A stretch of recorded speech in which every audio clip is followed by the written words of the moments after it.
Hi friends, welcome back to our channel. எல்லோரும் எப்படி இருக்கீங்க? இது வந்து ஈவினிங் போல் எடுத்த ஒரு சின்ன விலாக் தான். வாங்க பார்த்துடலாம். பாருங்கள் வியூ வந்து எவ்வளோ அழகாக இருக்குது அப்படின்னு. இது வந்து நான் 10ஆம் தேதி எடுத்த விலாக். அதனால் இன்றைக்கி 10ஆம் தேதிக்கான சேவிங்ஸ் நான் வந்து 40 ரூபாயை போட்டுட்டு 10 ரூபா எடுத்துக்க போகிறேன். 20 ரூபா சேவிங்ஸு, 10 ரூபா 10ஆம் தேதிக்கான அமௌண்ட் போட்டுட்டேன்.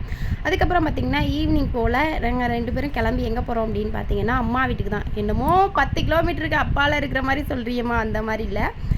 ரொம்ப நாள் ஆச்சு அம்மா வீடு பக்கத்தில் இருந்தாலுமே போய். சரி இன்றைக்கி போயிட்டு ஒரு வேலையாக போகிறோம் அப்படின்னு சொல்லிட்டு போயிட்டு வந்தேன்.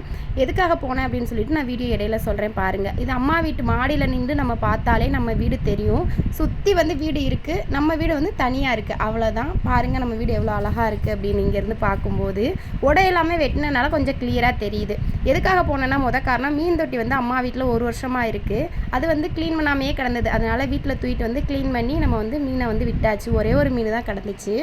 அதுக்கப்புறம் இந்த வலை எடுக்கிறதுக்காக இன்னொரு காரணம் போனேன். என்னென்னு பார்த்தீங்கன்னா, நம்ம சோளம் வந்து விதைச்சிருந்தோம் பார்த்தீங்களா, இந்த சோளத்தை வந்து கோழி வந்து கொத்தி கொத்தி திங்குது. அதை வந்து அடைச்சி விடலாம் அப்படின்றதுக்காக வலை எடுத்துகிட்டு வந்து அதையுமே வந்து நான் அடைச்சி விட்டுட்டேன். இந்த கிணத்து பக்கம் இன்னும் கொஞ்சம் இடம் இருக்குது, அதில் ஏதாவது ஒரு விதை போடலாம் அப்படின்னு சொல்லிட்டு பிளான் பண்ணிகிட்டு இருக்கேன். அதுக்கப்புறம் மீன் தொட்டியை பார்த்தோன்னே ஹர்ஸு மீன் இன்னும் வேணும் அப்படின்னு சொல்லிட்டு அவங்க அப்பாவோட ஒரே இடம். அதனால் ஹர்ஸும் அவங்க அப்பாவும் போய் இன்னும் கூட கொஞ்சம் மீன் வாங்கிட்டு வந்து அது வந்து நம்ம தொட்டியில் விடலாம் அப்படின்னு சொல்லிட்டு போய் வாங்கிட்டு வந்துட்டாங்க. பார்த்தீங்கன்னா மொத்தம் 4 ஜோடி மீன் வாங்கிட்டு வந்திருந்தாங்க. அது எல்லாமே மொத்தமாக இருக்கும்போது மீன் தொட்டியே அவ்வளோ அழகாக இருந்தது. ஒன்று நிற்கும் போது கூட அவ்வளோ இதாக தெரியல. இப்போ மொத்தமாக மீன் இருக்கும்போது பார்க்கும்போது அவ்வளோ ஹாப்பியாக இருந்துச்சு.